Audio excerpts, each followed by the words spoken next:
मां गुज़ारिश कंदुसि सिंधी ॿोलीअ जे नाम्यारे लेखक, नाम्यारे कहाणीकार ऐं साॻे वक़्तु नाम्यारे मुहक़िक़ डॉक्टर इब्राहिम खरल साहब के उहे अचनि ऐं अवां सां मुखातिब थियनि ऐं हामी शनासी जे हवाले सां पंहिंजी गुफ़्तगू, पंहिंजा वीचार अवां ताईं पहुचाइनि।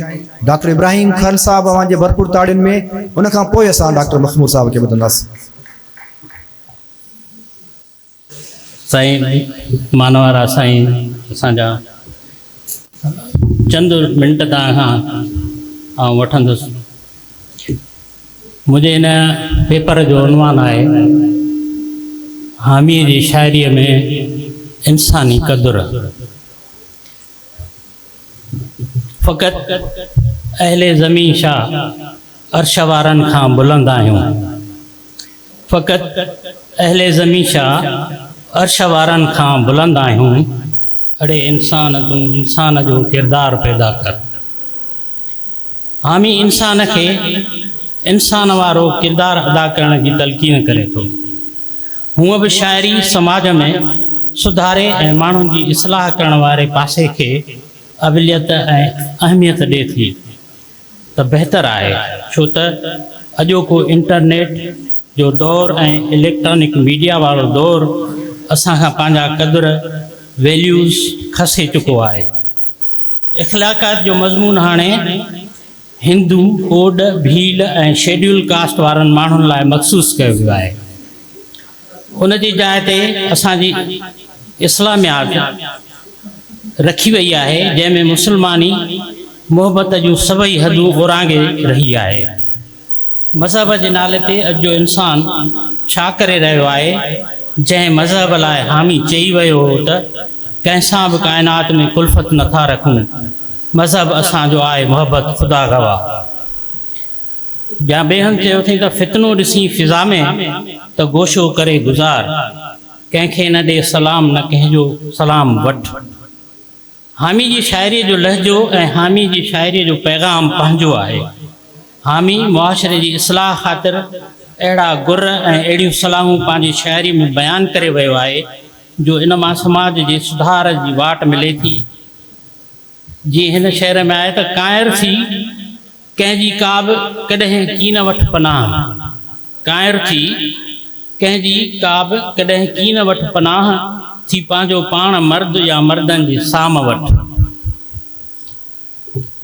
समाज जे अमसलनि ते संदसि उकाबी नज़र हुई। हुन जमालियात जे पींघे में वेही लुॾण खे तरजीह कोन ॾिनी। सिधो सओं कलाम कयो जंहिंमें को बि फंद न फेर रखियाईं। संदसि शेर आहे त पंहिंजा पंहिंजनि सां न ठहंदा त परेशान थींदा। पंहिंजा पंहिंजनि सां न ठहंदा त परेशान थींदा। पंहिंजी मिलत खे मिटाईंदा त वीरान थींदा। शाइरीअ में हामी साहब जो पंहिंजो रसो हू समाजी क़दुरनि जे बहाली, इंसान जी अज़मत, मज़हब खां इंसानियत जे खे मथे करे ॾेखारियो। उन सां गॾु क़ौम जे गॾियल हक़नि जी ॻाल्हि कई। हू किथे बि पंहिंजे माण्हुनि खां छिॻो कोन, गॾु बीठो रहियो।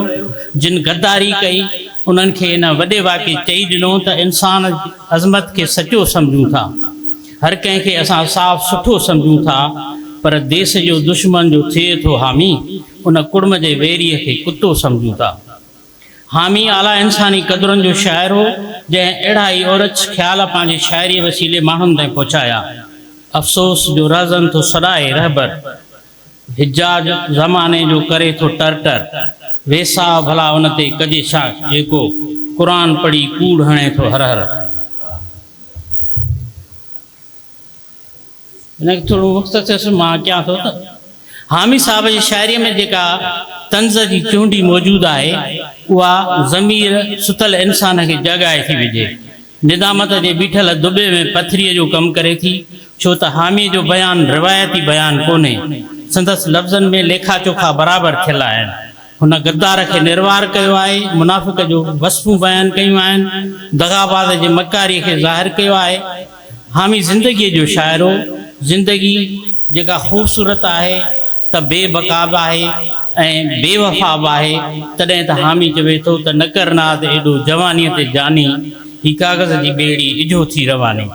ज़िंदगी जे फ़लसफ़े खे पंहिंजनि लफ़्ज़नि में बयानु करण जो अलॻि रंग ऐं ढंग रखंदड़ शाइर हयात जो शाइर आहे, जंहिंखे इंसानी क़दुरुनि सां प्यार हो, तॾहिं त संदसि मिज़ाज में मिठाण वधीक भरियल हो। तव्हां सभिनी महिरबानी। डॉक्टर इब्राहिम खरल साहब पंहिंजो मकालो पेश करे रहियो हुयो डॉक्टर तामम धामी साहब जी शाइरी जे हवाले सां।